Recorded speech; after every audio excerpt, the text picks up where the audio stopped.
اللہ کی راہ میں جان دینا چاہتے ہو، بڑا مبارک ارادہ ہے، پہلے اس جان کو پاک کر لو، ناپاک جان دے کر کیا لوگے؟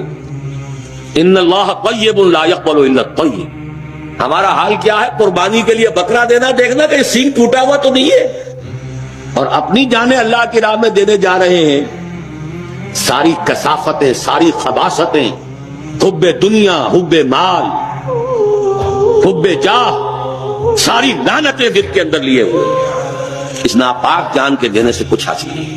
محمد رسول اللہ نے پہلے جانیں پاک کی، یتلو علیہم آیاتہ ویزکیہم، پھر ان پاکیزہ جانوں کی قربانی پیش کی۔ اے اللہ، یہ میری 15 برس کی کمائی ہے، یہ حاضر ہے۔ تزکیہ، اگر یہ تزکیہ ہوئے بغیر کہیں حکومت مل جائے مسلمان کو، سورہ محمد کی آیت سنا رہا ہوں، آیت نمبر 22 صلی اللہ علیہ وسلم، فَهَلْ عَصَيْتُمْ إِن تَوَلَّيْتُمْ أَن تُفْسِدُوا فِي الْأَرْضِ وَتُقَطِّعُوا أَرْحَامَكُمْ۔ سورہ محمد سورۃ القتال غزوہ بدر سے متصلاً قبل نازل ہو رہی ہے۔